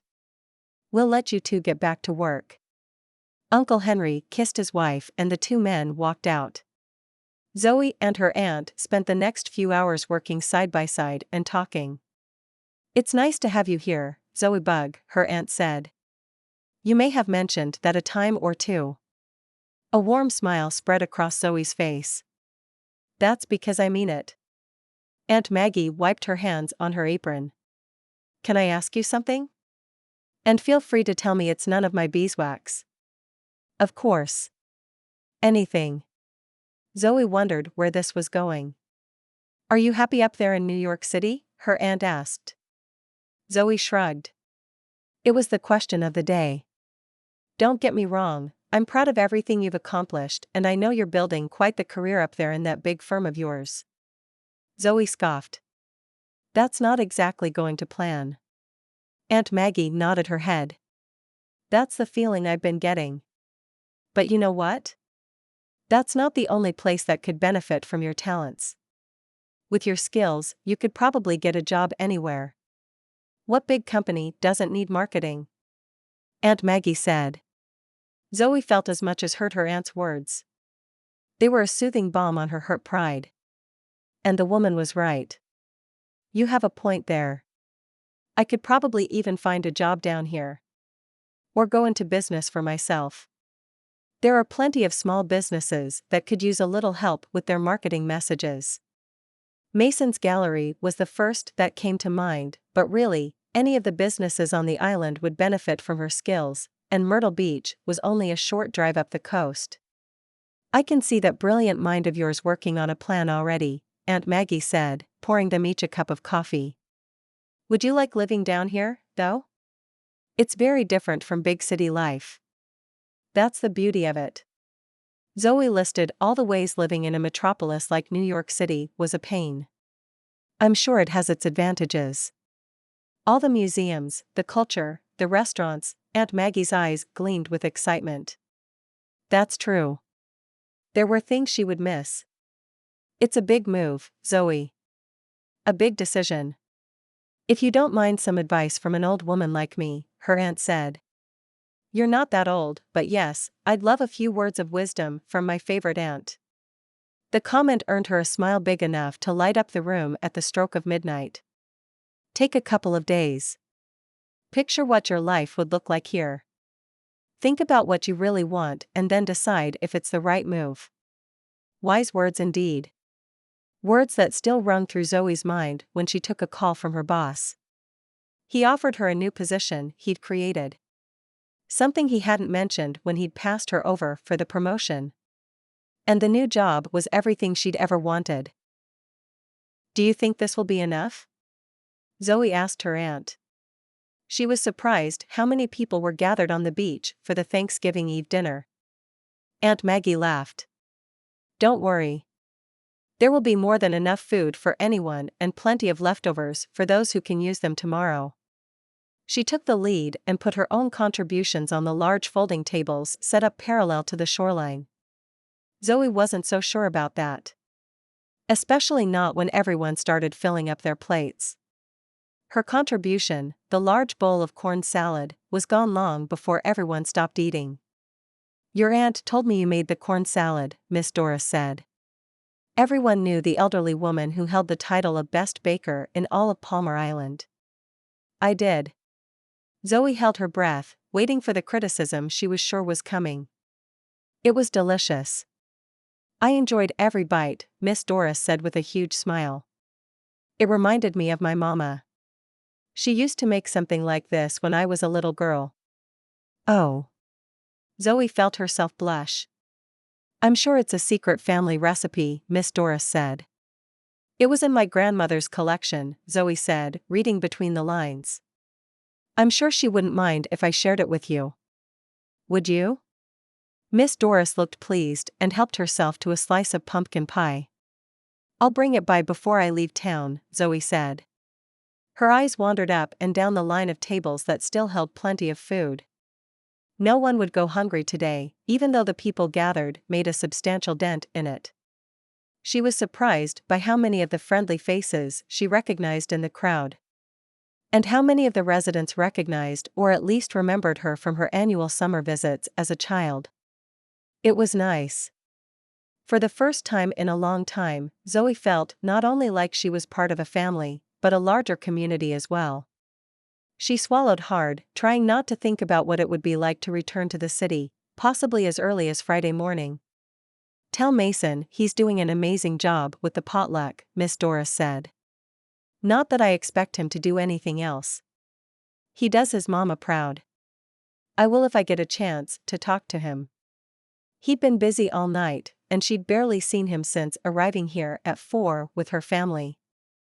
Zoe's phone buzzed. Another message from her boss. The man was impatiently waiting for her to tell him if she was taking the job or not. This last text took the cake. He all but told her to either be in the office Friday morning ready to start, or not bother coming back at all. Why don't you go find him and make sure he eats, Miss Doris said, putting a hand on Zoe's arm. She looked up and into the friendly pair of steel blue eyes. Who? Mason. He gets so busy, he forgets to fix himself a plate until everyone's ready to leave. You should fix one and take it to him. I'll do that. Zoe watched Miss Doris walk off and join a group of her friends. She grabbed a sturdy paper plate and filled it with food. She didn't know what Mason did or didn't like and ended up piling on a little of everything. This is for me? Mason asked, his face breaking into a huge smile when he saw her walking up.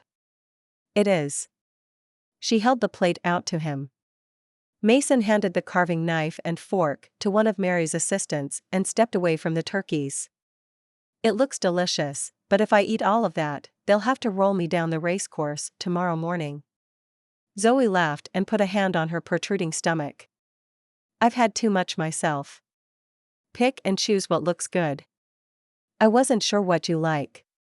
Mason's eyes roamed across the plate, and his stomach growled. That's the problem. It all looks good. It tastes even better, she promised and motioned for them to walk to one of the unoccupied tables. Mason followed her and dug in the moment they sat down. She watched him eat, encouraging him to slow down. There you are. An older man who looked vaguely familiar walked up and put a hand on Mason's shoulder. Dad. I didn't know you were coming. I could have given you a ride. Mason looked surprised. Wouldn't miss it. I've heard so many good things about what you've been doing here. Your mother would be proud, he said. Would you like to take a seat? I can fix you a plate, Zoe said, pulling a chair out. Thank you, and there's no need. I'll take care of it myself. The man smiled at her, and Zoe realized why he looked so familiar. He shared his son's eyes and smile. I'm Zoe, she said and held out her hand. He shook it. John Adams. It's nice to meet you, Zoe. She's Henry and Maggie's niece. Miss Doris walked up and sat down, pushing a plate of food that held turkey, dressing, and what must have been the last of Zoe's corn salad in front of Mason's dad. Thank you. He smiled and turned back to look at Zoe. Your family are good people. They were invaluable when my wife passed. Your aunt and Miss Doris here made sure we had food for weeks. I think we still have some in the freezer, Mason said between bites. Sorry, I should have introduced you. Zoe's been helping me get the word out about tomorrow's race. And she made that corn salad. Try it. It's delicious. Miss Doris beamed. It is. Mr. Adams ate his food with almost as much dedication as his son, and the conversation would have stopped completely if it wasn't for Miss Doris asking the occasional question about work and life in New York City. It must be exciting, she said as the men finished their food. It has its moments. Zoe did her best to ignore the phone in her pocket. She was too aware of the fact her boss expected a response, and she wasn't sure she was ready to make that big of a decision. Not when she felt so torn between reaching the goal she'd been working towards since leaving college and the charms of a simpler, slower-paced life down here in the South. Speaking of moments, why don't the two of you take some time to get away? Go for a walk and stretch your legs. Your father and I can keep an eye on things around here, Miss Doris said. And I'm happy to help with anything that comes up. Aunt Maggie walked up and took a seat, followed by Uncle Henry. Ethan and Daniel were nowhere to be seen, and Mark had yet to make his way up from Charleston. Zoe had no idea when James planned to arrive. Unlike the rest of his brothers, her oldest cousin had a life outside of the state and rarely got a chance to come back home. And we'll keep John and Miss Doris company, Uncle Henry said. Who knows, if you stay away long enough, these two might take care of all the packing up and clean up for you. His voice lowered to a loud whisper that could be heard by everyone around the table, and his blue eyes sparkled with mirth. That's my usual strategy.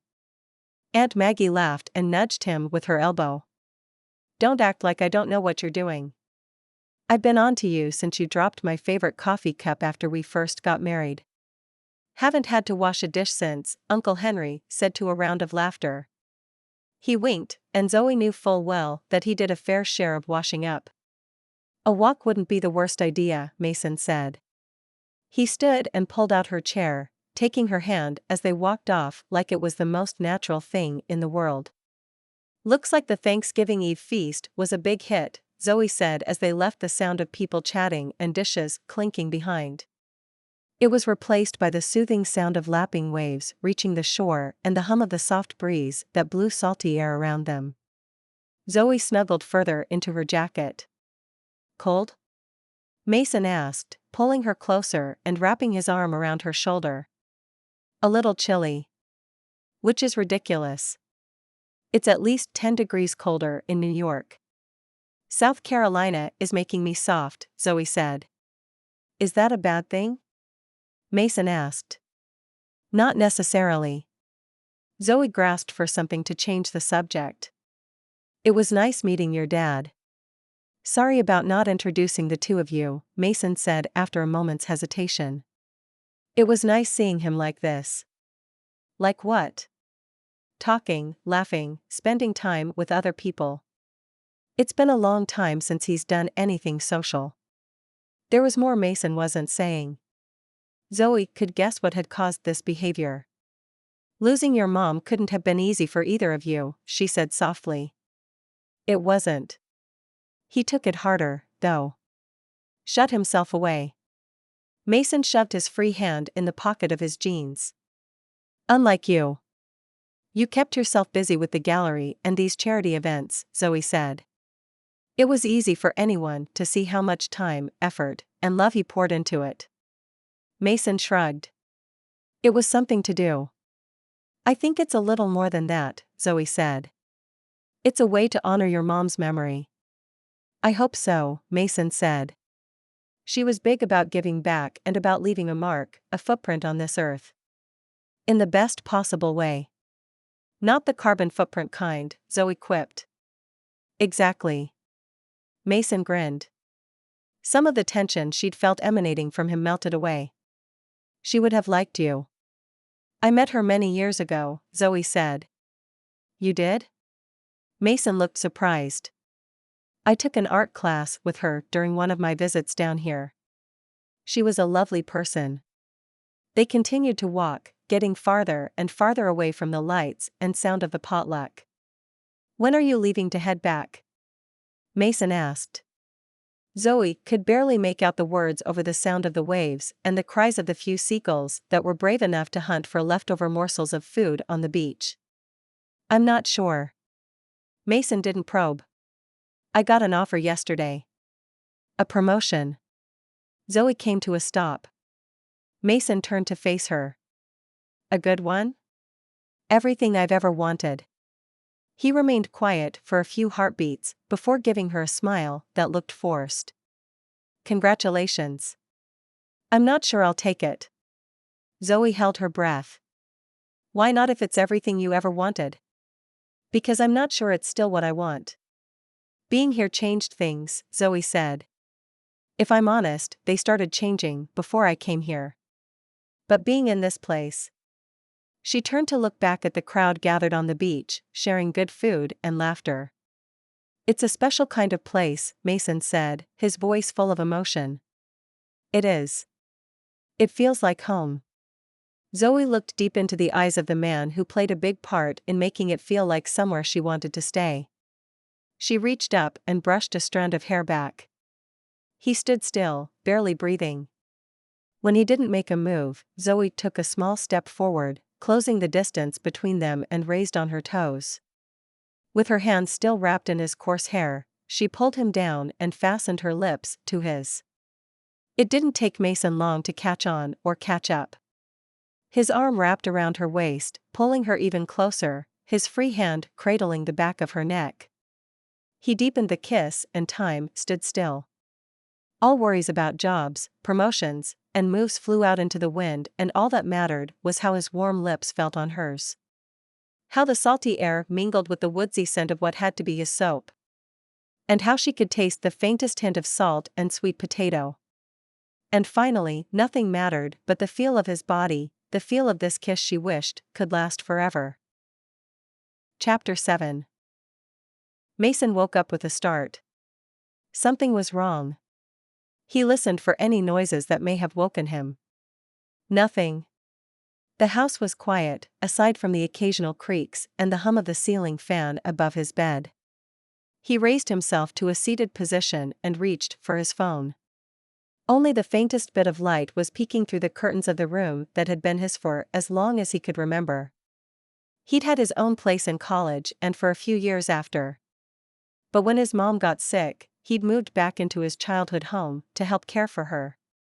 And today, he'd honor her memory by keeping the annual turkey trot alive. The race. Mason turned on his phone and groaned. He'd slept through his 5 a.m. alarm. Jumping out of bed, he rushed to the bathroom to splash a bit of cold water on his face. He looked like death warmed over after laying awake most of the night reliving the kiss he'd shared with the woman who'd blown into his life and turned it upside down. Zoe Thompson was some sort of tornado. Or a fresh breeze to blow life back into his existence. If it was worth the risk. The thoughts about what might develop between them if he let it kept churning up as he quickly dressed and rushed out the door. Coffee would have to wait.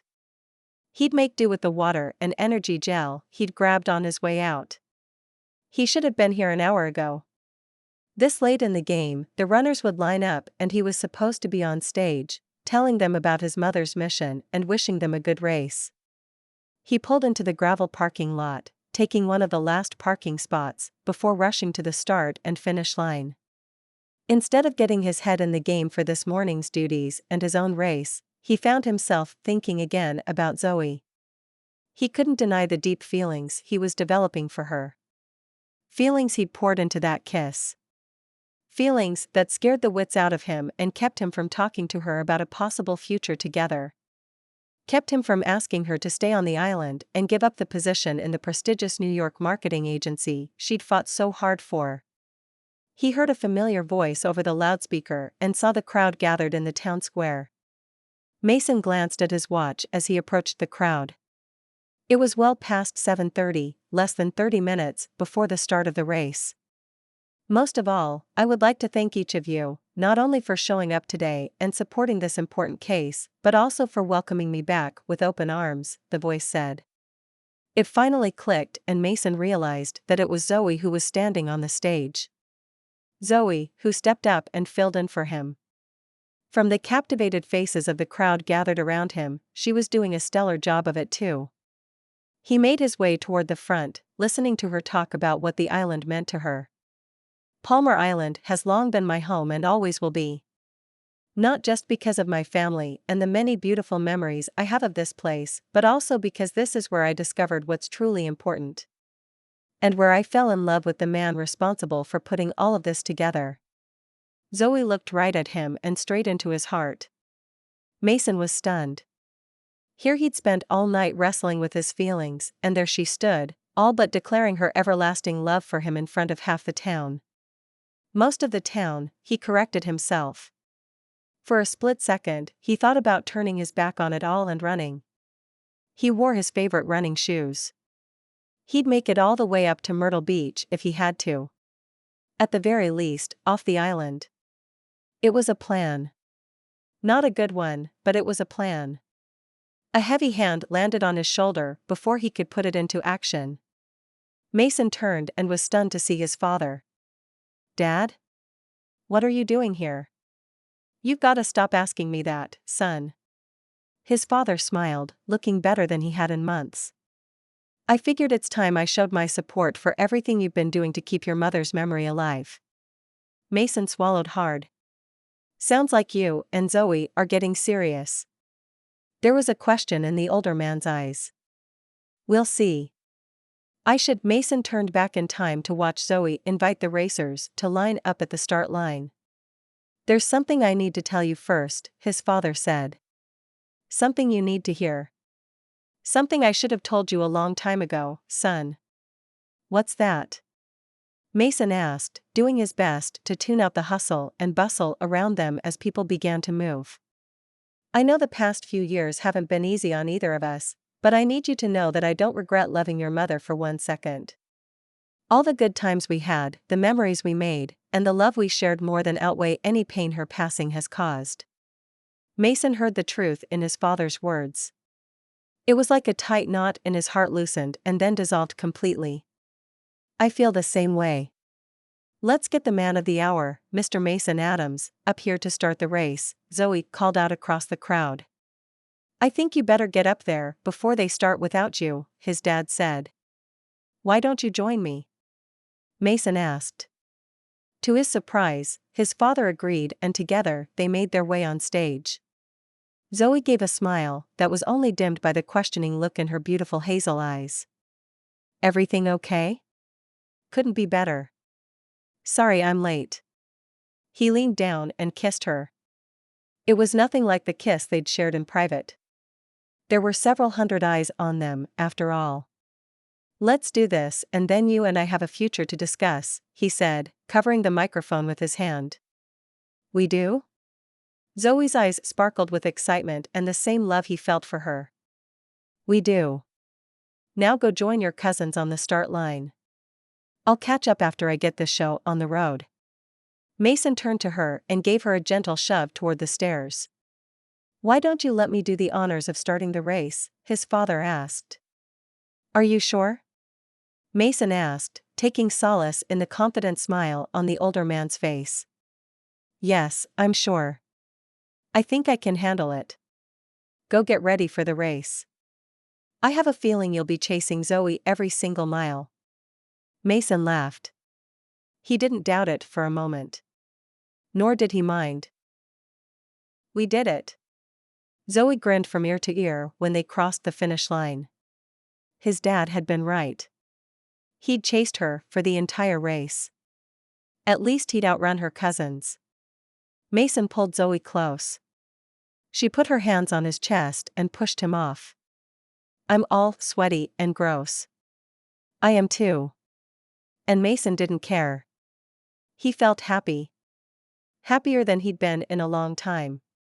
He pulled her into a tight hug, feeling the urge to tell her everything his overflowing heart felt. And it had little to do with the rush of endorphins from the run. "Yes, you are." Zoe grinned but hugged him as tight as he was embracing her. He took her hand when they parted and pulled her with him on stage, keeping her close throughout the winter ceremonies. His team had done an amazing job of taking time and feeding him the information he needed. Sarah handed him the trophies and Parker slipped him notes with the best finish times and the names of the winners. Everything worked like the well-oiled machine it had become. Until he noticed Zoe had disappeared from his side. He searched for her in the crowd with no luck before he finally spotted her, holding an oversized check and making her way back up to the stage with it. "What's that?" he asked, holding the microphone up to her. "That's what you've done. This is the amount we've raised through everyone's entry fees and donations. Let's give Mason a hand for continuing the important work his mother started." Zoe handed him the large piece of thick cardboard and clapped along with the crowd gathered below them. Mason didn't know what to say.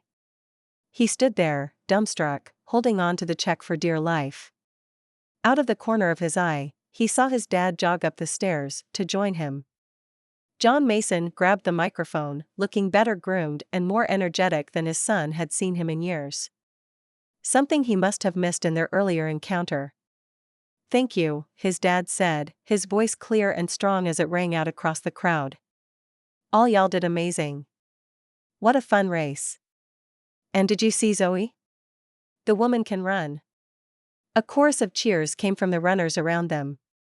Zoe's prowess had not gone unnoticed. "And what you did here today is something that will have an impact throughout the rest of the school year and for years to come. Art education is something that was near and dear to my late wife's heart. I cannot wait to see what the Palmar Island schools will be able to do with this. What the community center will do with this." His dad's voice broke. He put a hand over his heart. "I can't tell you how grateful I am that you are keeping her spirit alive. And I'm grateful for everything you've done to make that possible, son." Mason swallowed hard. "I would like to apologize to my son and to each and every one of you that I haven't done my part in this endeavor. Losing her. It wasn't easy. But she was never one to wallow in pain and sorrow. I make y'all a promise, right here, right now. From this day forward, I will take a more active role in the organization of this event. Not that you haven't done an amazing job, Mason."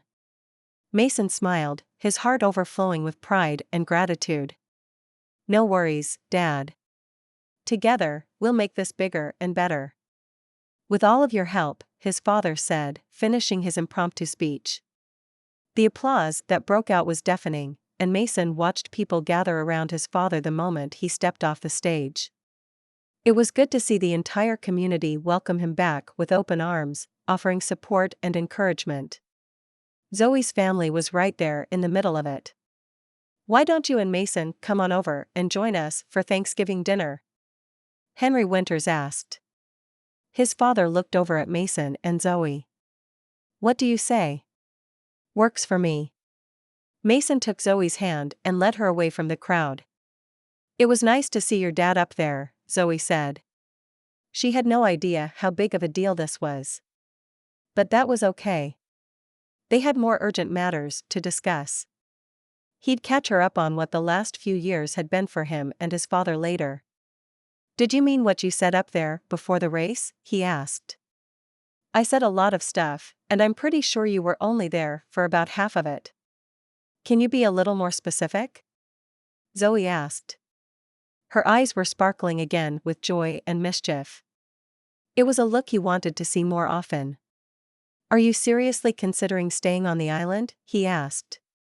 His heart felt like it had decided to do an impression of a hummingbird's wings, beating 1,000,000 times a minute. "No," Zoe said, and his heart dropped. "I'm not considering it. I've decided to stay and sent in my resignation this morning." Mason replayed her words in his mind several times before they sunk in. "You're staying?" he asked. "Not exactly. I have to fly back to New York next week to wrap things up at work and pack up my apartment." The twinkle in her eyes returned. "Of course." Mason shook his head, trying to process what was happening. "If everything goes according to plan, I should be ready to move down here permanently before Christmas." A huge smile spread across Mason's face. It felt like Christmas morning, and she'd just given him the present he didn't know he'd always wanted. "Christmas. Christmas," Zoe echoed, mirroring his smile. y'all coming? Uncle Henry called across the town square that was quickly emptying. We'll meet you at the house, Zoe yelled back. I'll give you a ride, Mason said. Good. 'Cause I rode here with Mark and Daniel. Zoe took his hand and started walking. He let her pull him along, ready to follow this woman anywhere. Any idea what you'll do down here? Aside from spending my time kissing you? Zoe asked, her eyes twinkling again. It could become a full-time occupation, he quipped back, liking the playful energy between them. Honestly, I'm not completely sure yet. I have some ideas, but nothing solid. From what I've seen, you have some serious skills. Shouldn't be hard to put them to work down here, Mason said, thinking about how quickly she'd put together an entire marketing campaign for the turkey trot. I'm sure I'll figure it out. Until then, I know I have a place to stay with Uncle Henry and Aunt Maggie. She swung their arms between them and picked up the pace. Mason couldn't believe she was giving up everything to be with him. That she was willing to reinvent herself and start over right here in South Carolina. The last of his doubts melted away. Zoe Thompson, he said, waiting for her to turn and look at him. I love you, and I can't tell you how grateful I am to have you in my life. He pulled her in for a kiss, needing to feel her close. His heart was filled to the brim with gratitude on this most special of Thanksgivings, and he poured every single ounce of it into the kiss. The end. This has been Harbor of Thanks, written by Susanne Ash. Copyright 2023 by Susanne Ash. Production copyright 2023 by Susanne Ash. Thanks for listening. Please like and subscribe if you want me to put more of my books on YouTube. Visit my website at www.susanneash.com for more of my books or find me on Amazon.